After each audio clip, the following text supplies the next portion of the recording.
Well, good afternoon, friends. My name is Sebastiano Rosa, and I'm the lead pastor here at Clinton Frame Church. As you can see by the jacket I'm wearing, I'm thinking about the Olympics that are going on right now, and that many of us are watching throughout the day and into the evening.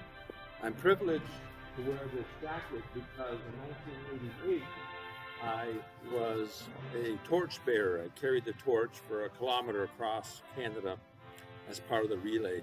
And so every Olympics, especially the Winter Games, I fondly remember the opportunity that I had. That's why I'm wearing my jacket today. But one of the events that I really enjoy the most is the speed skating during the Winter Games. You know, it's those races where they have those long blades and they're going back and forth and they're swinging their arms, and then they come around the corner and they have to cut over and cut over and cut over, and they're almost touching the ground as they come around, and then off they go and stride across the finish line. What I really appreciate about the speed skating is the relay speed skating, because there you also have the added excitement of a team trying to work together, and they're trying to get by one another, and they're handing off the baton, and then they give each other a shove, really trying to encourage each other as they move forward through the race, avoiding one another, avoiding the competition. I enjoy it because it reminds me of a scripture in Hebrews chapter 12, verse 11. And by the way, there are a number of verses in scripture that talk about the Christian life with the analogy of running or a race.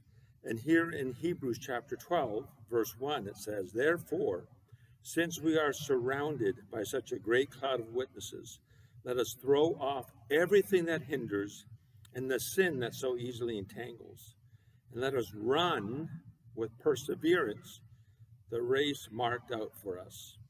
And verse 2, "Fixing our eyes on Jesus, the pioneer and perfecter of our faith." And so the Olympics reminds us that our Christian life is like a race. We're on this run, we're in this race.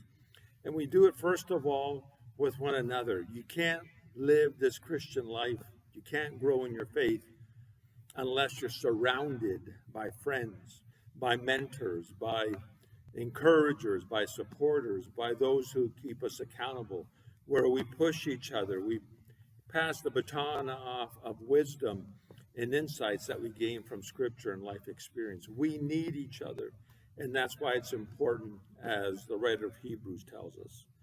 Secondly, we need to throw off anything that weighs us down. And it talks about how in training, they put on heavy weight, but when they're ready for the race, they take it all off, so they're freer to skate or to run or to ski. And so we in our lives are often tempted to carry weights, to carry the business or the busyness of life. And so we're encouraged to let that go, to take it off and to move forward. And then specifically, we're told, even sin that can tangle us, that can keep us, that can slow us down in our walk. And then lastly, we do this, it says, by fixing or focusing our eyes and our minds on Jesus. So friends, as you're watching the Olympics for the next couple of weeks here, remember the analogy that the race that we're watching in the Olympics is similar to the spiritual race that we live and walk and run every day. God bless you as you fix your eyes on Jesus in running the race. Bye-bye.